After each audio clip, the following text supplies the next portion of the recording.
Welcome to the Probate Realtor Show, your one source for selling and buying real estate through trust and probate. Hear directly from the best attorneys and trusted advisors on how executors and administrators navigate the probate process in and out of court.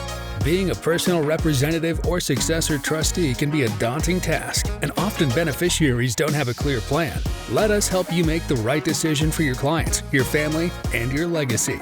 And now, here's your host, the probate realtor himself, Matias Baker Masucci. Welcome, everybody, to another very exciting episode of our show. Today, we are talking to Robert. Robert, welcome to the show. And Robert owns 26 mobile home parks. Robert, when you tell that to people at a cocktail party, do they just slowly back away from you? Yeah, sometimes, right? Okay, but Robert has a passion for affordable housing. So tell us, when people think about mobile home park, usually they think about like chaos and confusion. So let's educate the audience a little bit what your experience is and how you got to where you are today. Yeah, for sure. Well, I appreciate that. And thank you for having me today. I always enjoy talking about affordable housing, and I think there's a huge need in this world, and one that hopefully we can solve a little bit of, not everything. But yeah, so the way I got started was I was doing event marketing and COVID hit. I was like, man, there's never going to be an event again. I need to do something different. Right. And so I'd always been passionate about real estate. And so I started buying and selling real estate. And the guy I was buying from said, "Hey, my nephew owns a mobile home park across the street. Would you be interested in buying that?" I said, "Well, I don't know anything about mobile home parks, but I do know about affordable housing because that's what I was buying." I said, "I'll give it a shot." And so I didn't know anything about it, but it was 110 lots, which is a really big mobile home park, knowing now. And the seller was nice enough to offer it at seller financing and limited down payment. So I bought that mobile home park, started developing it. As part of that, I got my mobile home dealer's license because I wanted to put some new homes in. Well, fast forward a year, and I was able to sell that mobile home park to some buyers and then take that money and 1031 into buying more mobile home parks. And so over the last 5 or 6 years, I just started buying more mobile home parks and then started to get into land development where I was buying. Today, from an active standpoint, I'm buying land and putting brand new manufactured housing on it and selling the land and the home together. So the way I look at it really is I've got two pieces of the business. One is the long-term income is the mobile home parks. And then the second is the active income, which is the land home packages. Got it. Okay, so let's take a step back so that I can understand. You started buying and selling real estate, not as an agent or a broker. You were an investor, right? Is that what That's you were right. doing? And you were buying affordable housing, because that's a good entry point, right? A mobile home will cost a fraction of what a regular home would cost or manufactured home. So that was kind of like the right entry point. Now, affordable housing is in Los Angeles particularly, it's a hot topic. We have a homeless issues over here, like there's supply and demand issues.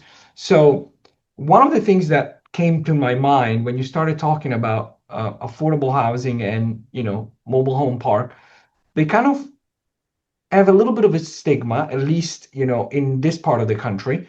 And how do you get over like, the not in my neighborhood type of scenario? When you buy some land and you want to convert it into a mobile home park, do you have zoning issue and do you have the neighbors that are pushing back and saying, we don't want that such high density in our area?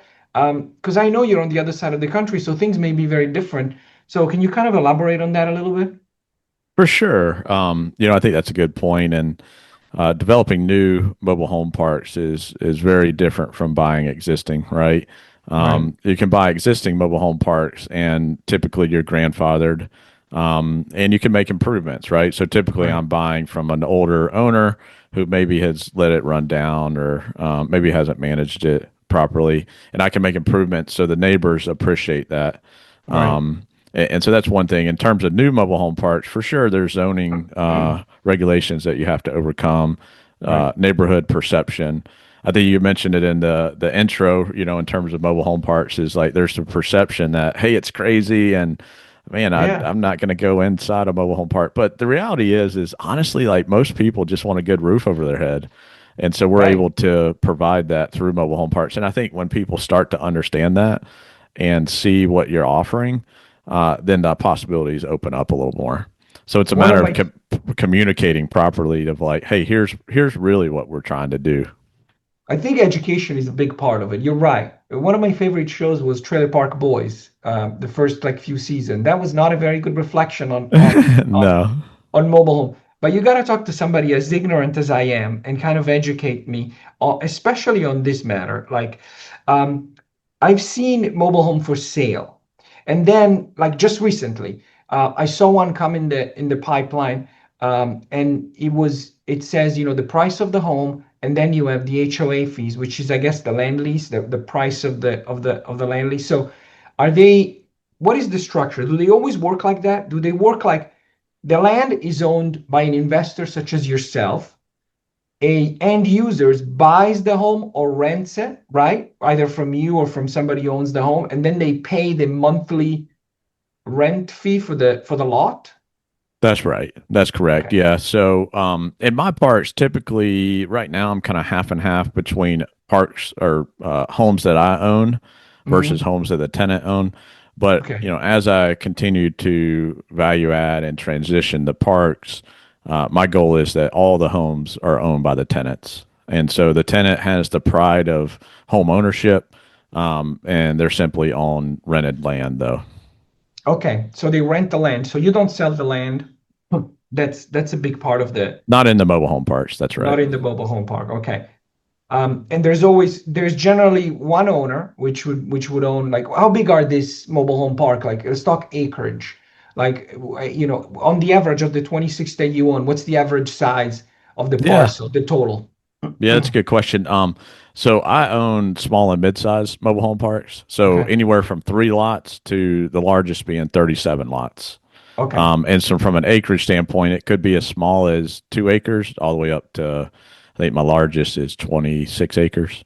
Okay, got it. And like, are these similar to kind of like what an HOA would have? Like some of them may have a community pool, they may have a community center, or things like that, or is that not the case? Not for small and mid-sized parks that I own, Okay, because they're just not large enough to support that infrastructure. right. But a lot of the larger park owners do have, if you're 50 lots and above or 100 lots and above, then you're going to have a community center. You may or may not have a pool, Right. and other amenities that people can enjoy. Got it. Okay. In LA, I didn't know this. I've been in real estate 20 years in Los Angeles, and I didn't know that there's actually more mobile home park than I thought there would be, like right between the city. There's like one like top of Topanga. There's one in Malibu, which I don't think it's there anymore after the fires, unfortunately. But I just saw another one in Silmar the other day. As I was looking, as I said, this home came across, and I was like, 193,000. That doesn't make any sense. How can they sell a home for 193,000? Then I did a little research. I did some digging, and I was like, and I'm telling you, Robert, this home looked beautiful. Like Hmm. I looked at them. If you did not say that these were manufactured home, I would have. They looked just like a subdivision. These were Yeah, not small. Like this is not what people are thinking of, like a trailer. I mean, I know there's different ones, I'm sure, but this is like a 3 bedroom, 2 bath, 2-story home that we're like that's selling right. for. So, it almost looked like a townhouse, like a proper townhouse with like, so in an area which is like a nice view. So it's interesting, I guess.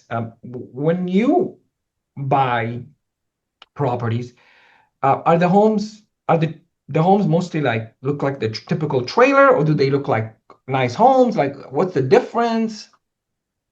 Yeah, so in a traditional mobile home park that I'm buying, they do look like mobile homes that Okay. you would perceive, right? And so they're typically you know manufactured maybe in the 80s or 90s. Okay. And what we try to do is fix those up. We'll paint the outside, maybe we'll put new decks, roofs, do no, new underpinning, and try to improve the appearance of those. What's the other thing you said, underpenny? Is that like the subfloors or the? That's like underneath, let's say Oh. like the brick underpinning, or it could be vinyl skirting underneath Okay. the Oh, yeah, house. yeah, I see. Okay. The one on the side where what it sits Yep, on. Yeah. that's right. Okay, got it.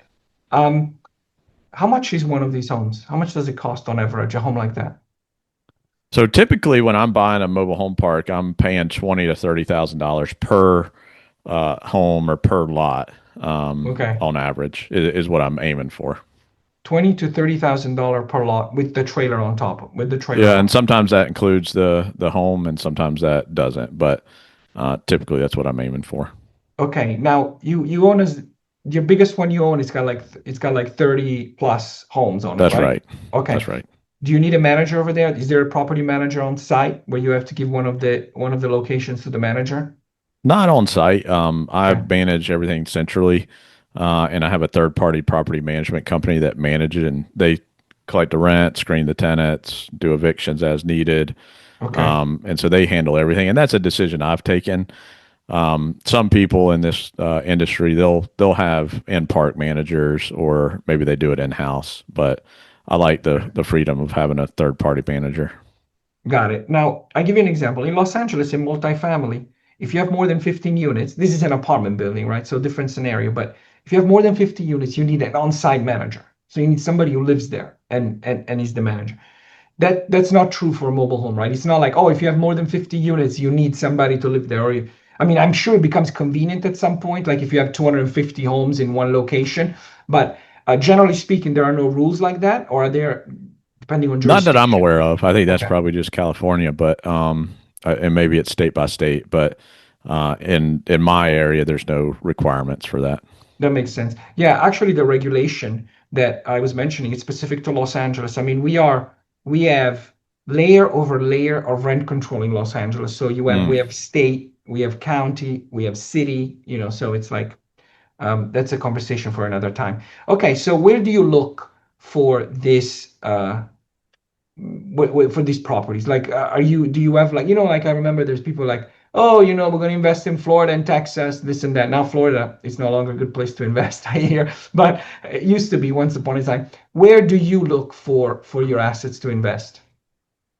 So for me, I do direct to seller marketing. So Hmm. I'm reaching directly out to the seller, mostly Okay. through direct mail, sending out letters. But sometimes we'll do some cold calling too. Every Okay. once in a while, I'll find it through a realtor, or a wholesaler on the market. Now, let me ask you, location-wise, are you looking for coastal towns?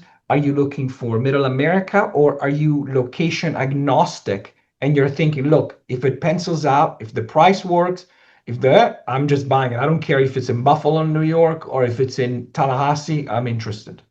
Yeah, for me, I'm looking in South Carolina, Okay. and all all but two of my mobile home parks are within an hour drive of my house. And Ah, so okay. I can drive and I can visit all of them in one day. It'd be a really long day, but I can see them all in one day, which is important to me.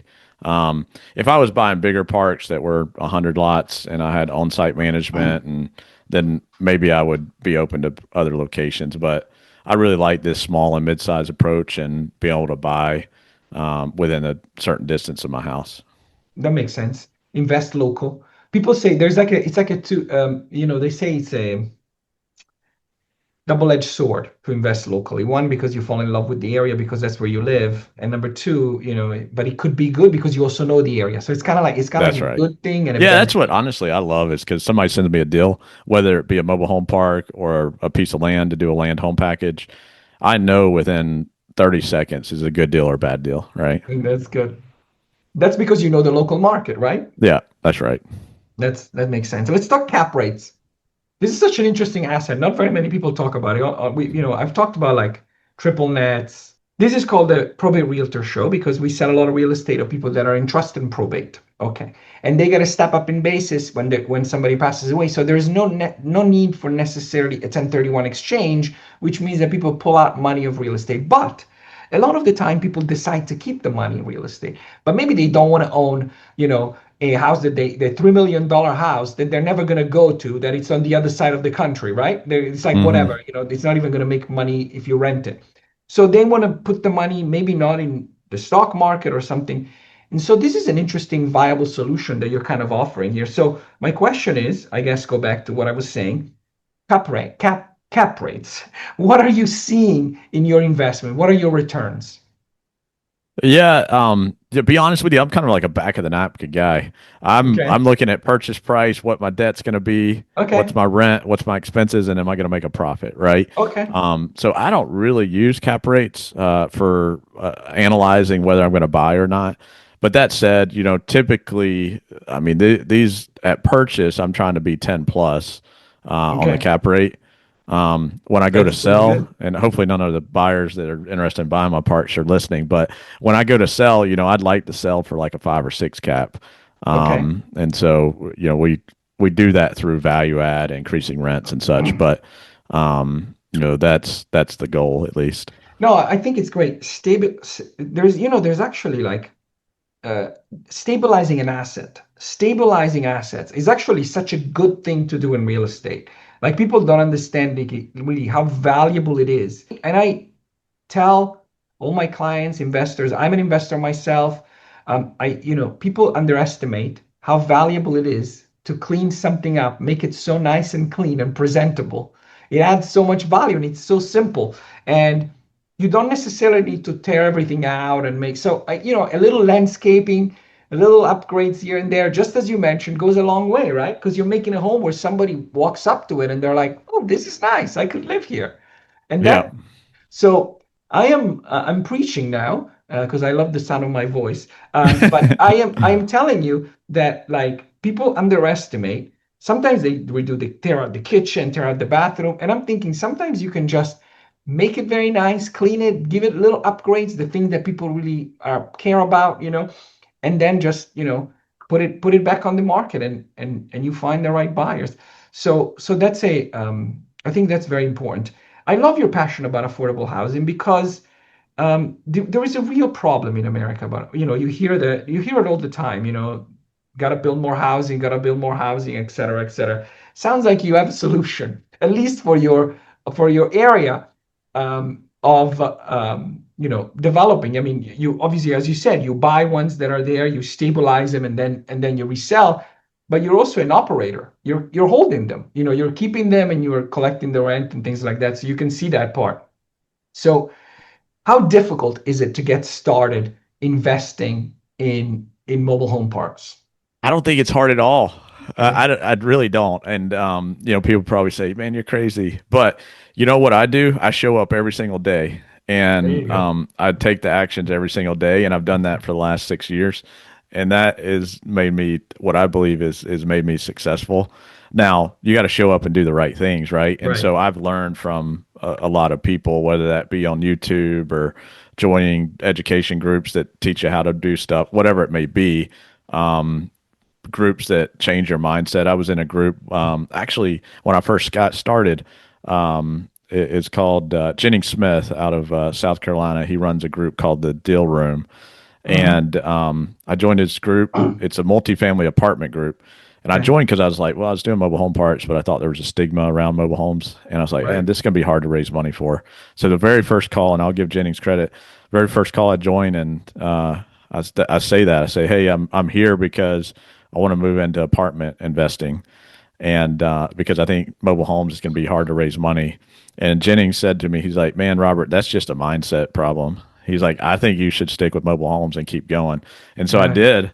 And, now I own 26 mobile home parks, but I've changed my mindset. I changed the way I show up and just, work hard every single day. So you That got being help said, along the way. yeah, for sure. People help me along the way. I mean, of course, you need a little bit of money, but you can use other people's money too, and Let's invest talk that way about too. that. You talk about raising capital. Let's talk about that. Is your business in your business model?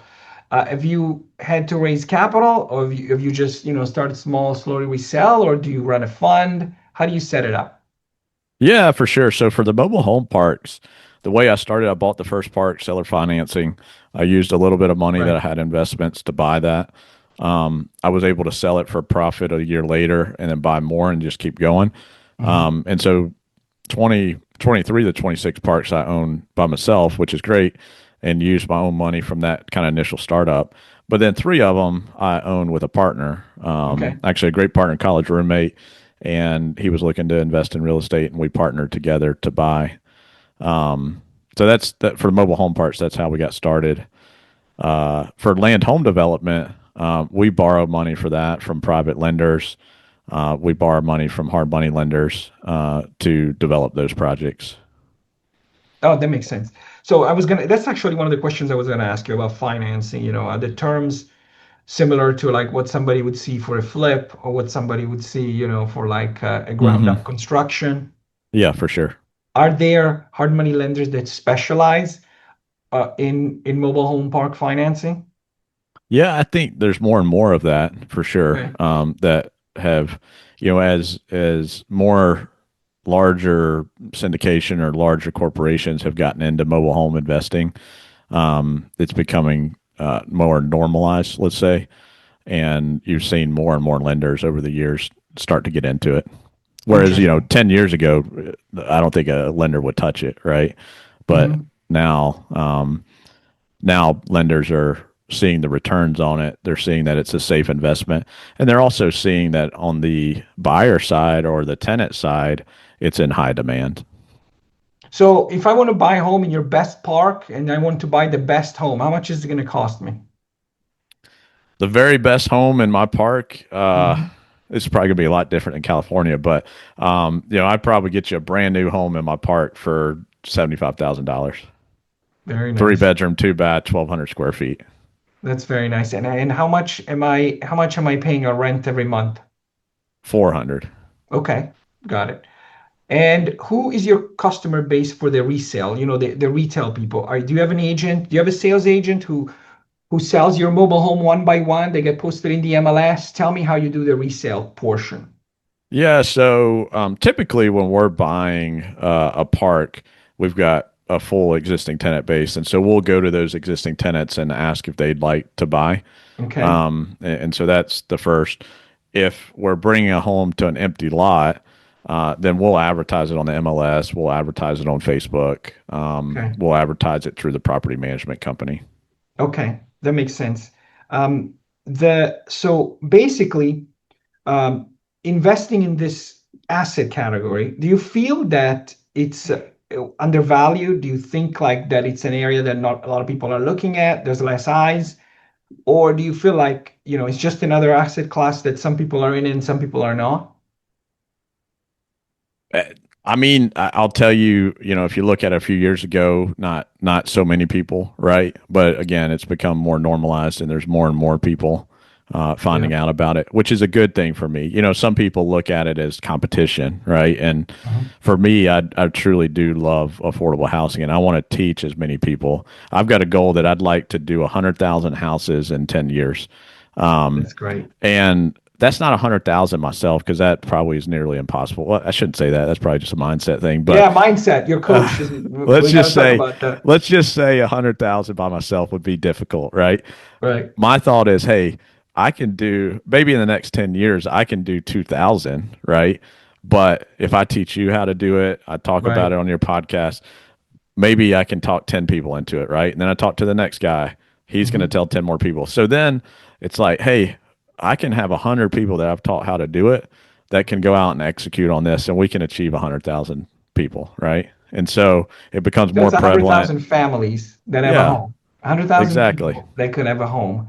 I really like that. I wonder how it would work in Los Angeles. We should have a conversation offline and explore the possibility of how California.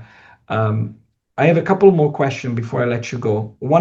Another question is, so I haven't sold, I'm a real estate broker, realtor here based in Beverly Hills, selling in LA. And I don't have that much of an expertise in mobile homes themselves, but I've had to sell mobile homes as part of probate sales. And what I've learned is that mobile homes can be converted from personal property, right? Which is an object, right? A movable object, personal property, to real property when they get installed on foundations. That's Um, right. is this what but when they become real property, they have to you also sell the land with them. Do you know anything about this, like that you can kind of like educate me about? Yeah, for sure. And we with our land home package. So this is separate than the mobile home parks. Think of the mobile home parks really as like a rental income. Right. And Like that's an a long apartment term, building. right? It's a Yeah. rental proper asset. But land home packages is more of like related to a flip, right? So I Okay. buy the land, I put a new home on it, Hmm. and I attach that new home to the land permanently. And the way I do that is I take the title, which is traditionally it's a DMV title, like a Department of Motor Vehicles Yes. titles. Right. I take that to the county and I say, hey, I'm going to surrender this title to you, and I want this home attached to the land. We go through what's called a detitling process. And at that point, then the home is legally attached to the property and it becomes one piece of real property with the land and the home together, just like a site built house would. So at that point, you then hire an engineer and you get this engineer to certify it that it qualifies for HUD financing. And you get a printout and it says engineer stamp, this qualifies for HUD financing, and the bank accepts that, and now you qualify yourself for any HUD financing, which is VA, USDA, and FHA financing. And while Very we were on nice. this podcast, I had somebody text me. He's like, "Hey, who finances buyers on these mobile homes?" And the answer is everyone. Like every Right. single bank that offers FHA financing will finance a mobile home. Most of them. That's great. Good to know. All right, now the other question. The ugly side of the business. You got to tell me. What's a challenge you've really had to go through? I mean, like I know that as landlords in LA, sometimes people don't pay rent. It takes you like 6 months. That all of those things, and people start meth labs in their in their apartment. But that's those are the worst scary stories. What do you got? What do you got for us? I mean, look, there's I would tell you, like we talked about before, there's a perception of mobile home parks that's like it's a trailer park, right? It's like crime ridden, it's dangerous, and like that's just a misconception. It really doesn't exist. That being said, there are bad apples, right? Mhm. And I could tell you a handful of stories over the last 6 years that would surprise you and such. And some of that is just again, bad apples like strange tenants that you probably wouldn't want to live next to your other tenants, right? Yeah. Or it could be, evictions, it could be fires. I had a tenant last year. Actually, he lived in the park and like 1 month a house across the street burned down. It was a vacant house, a brand new mobile home. It wasn't mine. It was somebody else was developing it, burned down. Okay. Well, that's weird. They investigate, they couldn't find out what happened. Well, then like fires started happening inside of my mobile home park, and it's like this guy was always at the scene, and he always like was the first to call you and tell you there was a fire.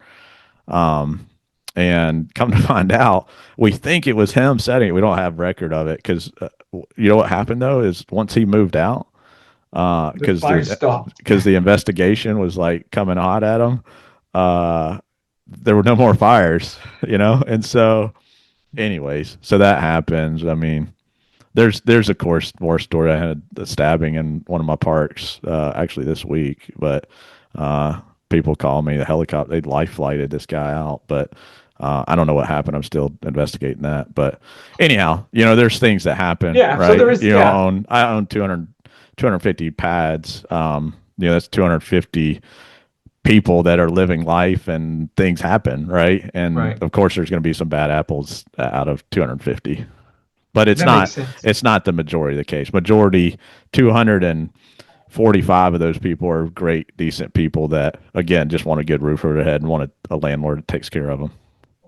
That makes sense. Robert, thank you. It's been a pleasure to have you on the show. But before I let you go, if somebody's interested and they want to be part of your mission and have a passion for affordable housing, how do they get a hold of you? Do you have a website? Do you have like literature? Tell me before I let you go. Yeah, so two places. I'm on social media, but Robert Howell is probably a pretty common name. So you can go to my website, howellandsons.com, Okay. HOWELL and sons.com. You can find out more information there. Or you can send me a text. I'll give you my personal cell phone. It's 864 293 2798. Send me a text message. I'm always happy to talk. I talk to several people every week about affordable housing. And again, my goal is to do 100,000 homes in the next 10 years. So the more people I talk to, the closer we can get to that goal. But I appreciate you having me. I've really enjoyed this conversation, and Absolutely. Hopefully we can revisit it maybe in a year and recap where we're at. I would love to. I would love to. Yes, we'll have you back on the show. Thank you very much for coming. Thank you, everybody, for watching, and we will see you in the next episode. Bye. Thank you for listening to the Probate Realtor Show. Find more episodes and interact with us at probaterealtor.la. That's probaterealtor.la. Listen, ask questions, and get results. Don't forget to like and subscribe. The Probate Realtor Matias Baker Masucci is a licensed real estate broker in California, DRE number 020547763. Any legal information provided is for informational purposes only and not for the purpose of providing legal advice. Contact an attorney to obtain advice with respect to any particular legal issue or problem. We make no guarantees as to the accuracy of any information. Thank you again for listening, and we'll see you in the next episode.